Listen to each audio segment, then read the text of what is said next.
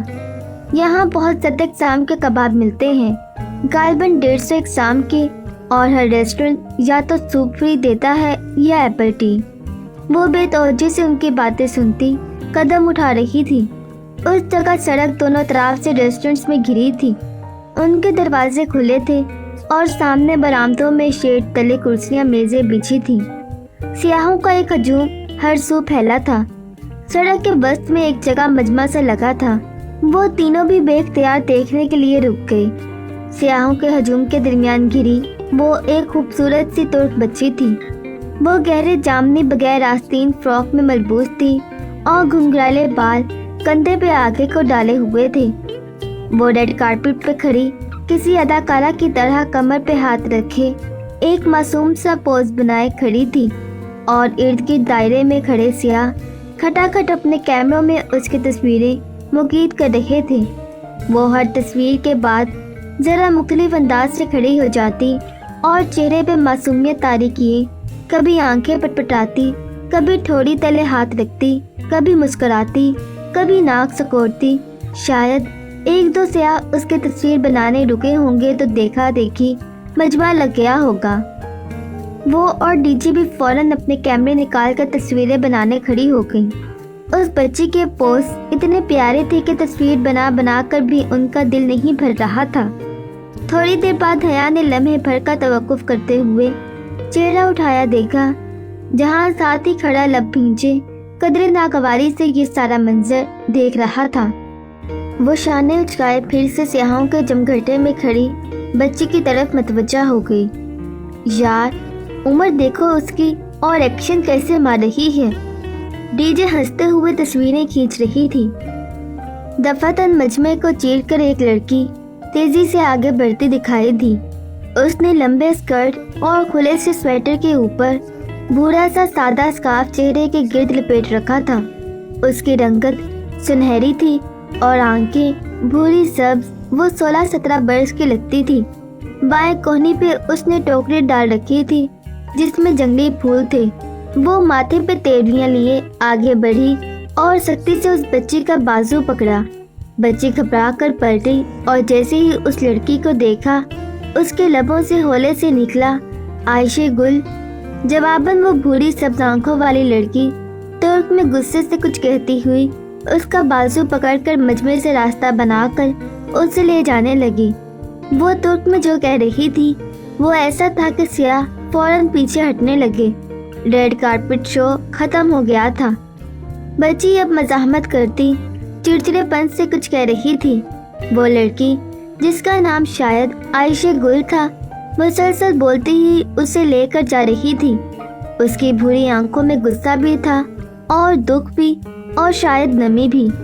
حیا گردن موڑ کر ان کو جاتے دیکھتی رہی۔ آؤ تمہیں اپنا بیوقدہ دکھاتا ہوں۔ جہان کی آواز پہ وہ چونکی، پھر خفیف سا سر جھٹک کر اس کے ساتھ آگے بڑھ گئی۔ جہان نے ایک بگی روک دی تھی۔ ڈی جے نے البتہ 4 لیراز فی گھنٹہ کے حساب سے سائیکل کرائے پر لے لی تھی اور اب وہ اسی پہ سوار ہو رہی تھی۔ حیا بگی کے قریب آئی تو جہان نے ایک طرف ہو کر راستہ دیا۔ وہ شاہانہ سی بگی اوپر سے کھلی تھی۔ آگے ایک گھوڑا جتا تھا، اس کے ساتھ بگی بان لگام تھامے بیٹھا تھا۔ پیچھے ایک خوبصورت سی 2 افراد کے لیے نشست بنی تھی جس پہ سنہری نقش و نگار بنے تھے۔ وہ احتیاط سے اوپر چڑھی مخملی شاہی نشست نہایت گداز تھی۔ وہ دونوں ایک ساتھ ہی اس پہ بیٹھے۔ بگی بان نے گھوڑے کو ذرا سی چاک لگائی تو وہ چل دیا۔ پتریلی سڑک پر اس کے ٹاپوں کی آواز گونجنے لگی۔ تو پھر پاکستان کے اچھے لوگ کیسے ہوتے ہیں؟ حیا نے گردن اس کی طرف پھیری۔